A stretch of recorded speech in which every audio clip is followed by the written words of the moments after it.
ਸਾਰੇ ਭਾਈਆਂ ਨੂੰ ਰਾਮ ਰਾਮ। ਜਿਸ ਤਰ੍ਹਾਂ ਤੁਹਾਨੂੰ ਪਤਾ ਹੋਵੇ ਸੰਡੇ ਵਾਲੇ ਦਿਨ ਵੀ ਆਪਾਂ ਨੂੰ ਵਿਹਲ ਹੁੰਦੀ ਨਹੀਂ। फिर मैंने आइडिया लाया, मैं क्या संडे को कुछ ना कुछ करे जावा।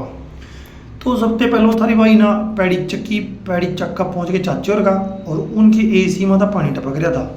मैं क्या पहले इसकी एसी की सेटिंग करते हैं। एसी सेट करने के बाद यो बच्चा गुलाटियाँ मार रहा भाई किस टाइम बेला होगा। फिर मनु औखा सौखा हो करा का यो कर दिया भाई। फिर उसके बाद तेरी की कोतली देने की यो सामान था भाई जो बोबो का देख आना था। ये मट्ठी मटर पड़गम सरगम सब कुछ था भाई। फिर मेरे वास्ते 2 बैग पैक कर दिए। एक बैग में और पा दिया, दूसरे में छोटा मोटा सामान पा दिया। एक पानी की बोतल पकड़ा दी मेरे था, कहा जाए कहीं प्यास लगा तो अपने काढ़ का पी लिए। 2 बैग अपने तैयार हो गए और दोनों बैग चक्का कह परा नू होले वो बड़े सीधा रहा। फिर यार चलते यार गड्डी की डिग्गी माँ बैग फिट कर दिए दोवें के दोवें, एक ने अद्धे।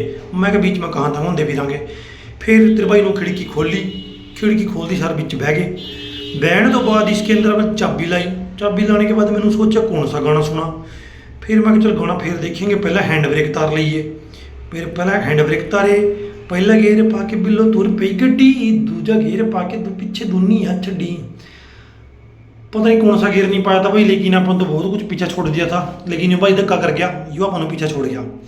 फिर उसके बाद देर ना हो जाए, कहीं देर ना हो जाए, मंजिल की तरफ आप पहुँच गए। और यो प्राइवेट बस वाला इनू सबरे दिखता नहीं। उसके बाद ज्यों करके आप गाँव में बढ़ गए। गाँव में बढ़ने के साथ फिर अपन सज्जे नू मोड़िया। सज्जे नू मोड़ कर जो सी सवारियाँ अपने गिलों थी मैं सवारियाँ अपन बीच में ब्रेक मार कर तार दी। डेस्टिनेशन में पहुँचने के बाद अपन बैग तारिया। फिर दूसरा बैग भी तार लिया और पीछे से गड्डी कर दी बंद। फिर इसमें तो अपन चाबी काटी, शीशा ऊपर कर दिया, केले का पन्ना चक लिया और केले का पन्ना चक दे गड्डी लॉक कर दे। आप होले रानू अपन अपना सारा सामान जितना भी आप लेकर गए थे बैग खोल कर कल्ला संभला दिया। भाई यहाँ पकड़ो अपनी मठियाँ, यूँ पकड़ो अपना बिस्कुट, यूँ पकड़ो अपनी फिरनी और यूँ पकड़ो अपनी बर्फियाँ। सारा सामान काट कर अपन बाहर कर दिया। फिर उसके बाद मेन चीज़ थी भाई घेवर खोए वाला, यूँ तो हम देख लो इस तरह का लेकर गया था भाई। एंडी था सब रहेगा। चलो फिर अपन को क्या मिले भाई, चाय का कप, नमकीन, घेवर, बिस्किट और मठियाँ और बर्फियाँ।